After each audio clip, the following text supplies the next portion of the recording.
right? Kirk Burrows, he basically was saying that Diddy bullied him out of his percentage, like Then physically. if you let somebody bully you out your percentage, then that's your fault. As a grown ass fucking man, you can either go to the law or you can handle it yourself. You got two options. If you're gonna sit back and do nothing, then that's your fault. Yeah.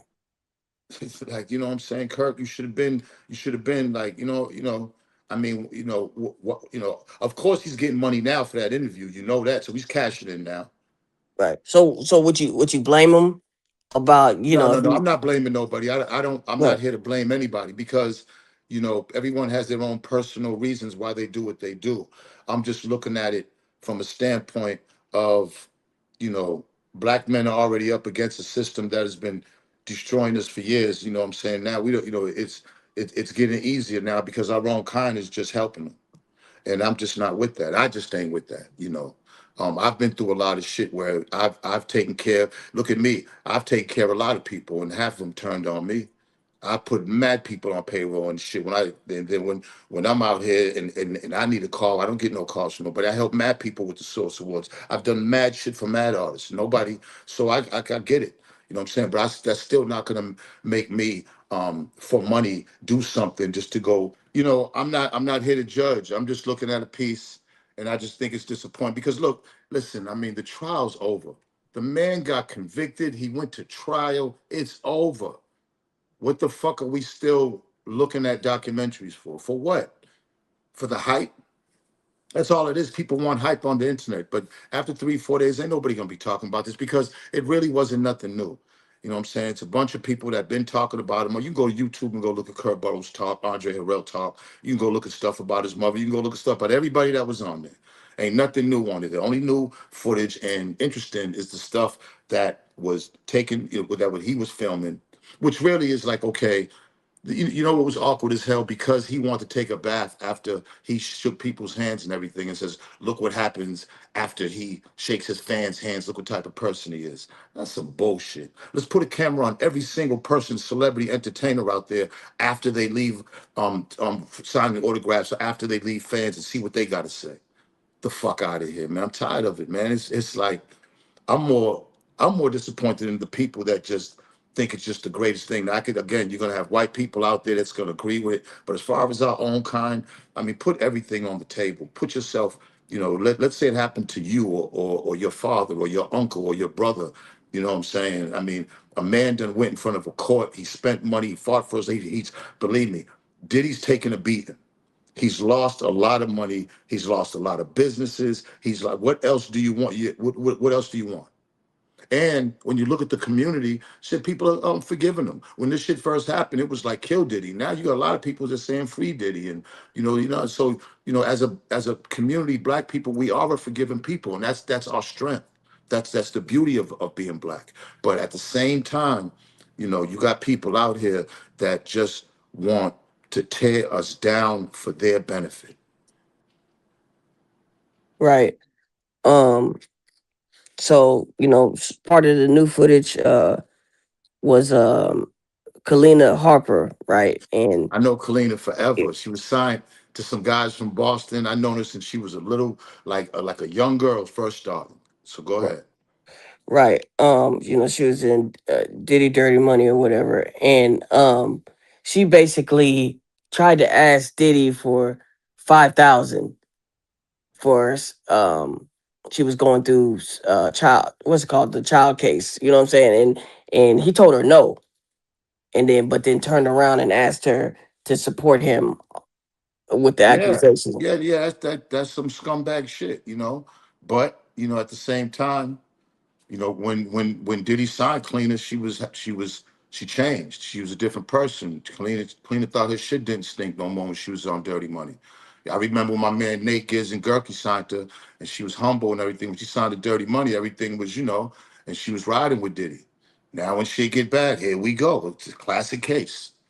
Classic Right. case. She got paid for that interview too.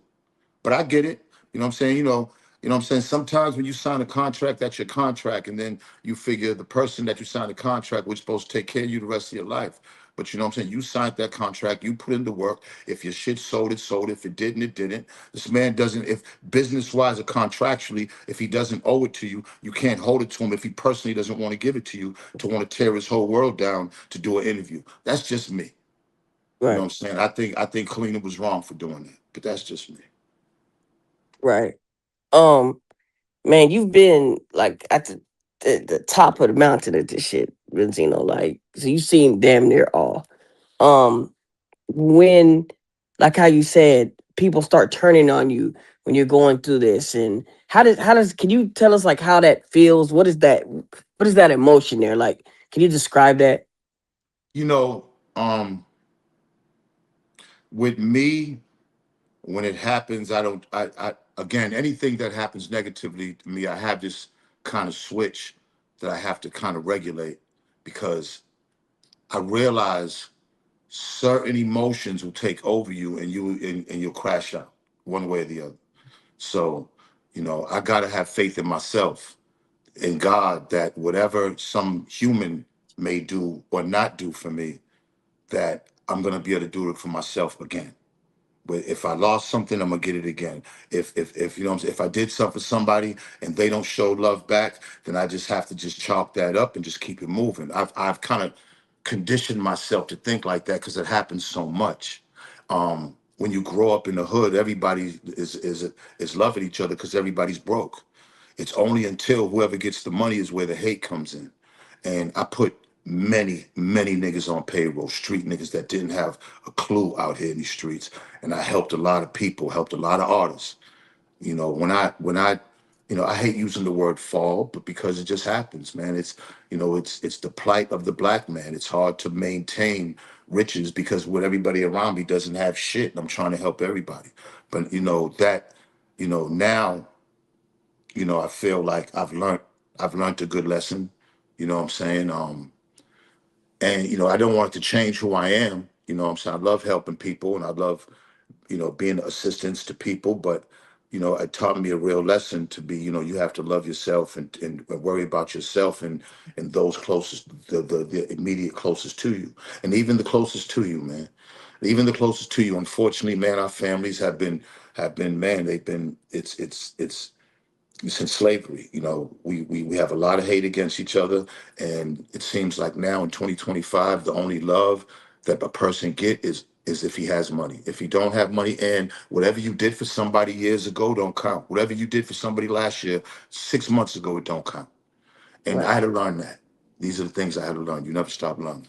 Right. So now moving on, when you help out people, like where's your attitude with this? Like, are you like, hey, I know I can't extend my hand as much now, or do you still give the same Yeah, I love? mean, my phone don't ring.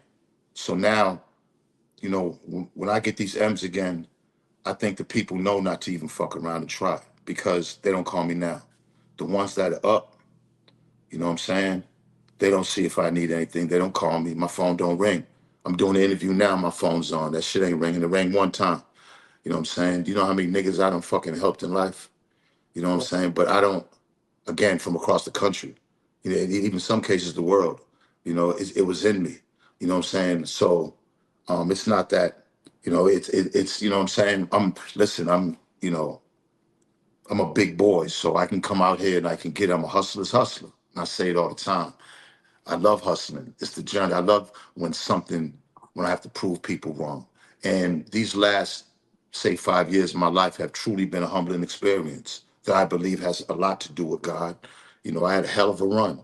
And you know what I'm saying? So God has to show you things when you're stubborn and you don't want to see it on your own. And he has to sit your ass down for a little bit so you can understand what his vision is. And I had to sit down humbly. You know what I'm saying? Listen, I was a multimillionaire. I had everything I ever wanted. But not having that type of money never bothers me because of where I came from in the first place. You know what I'm saying? There are certain things that make me happy. You know, I like staying fresh and clean. If I can maintain that with a good sack of weed a day, you know what I'm saying? Then that's a good day until I get my shit coming in. And don't get it twisted. I'm always working on something. I'm always got something on the run. I mean, on the move when I'm on the run. So I'm I learned, man. You live and you learn.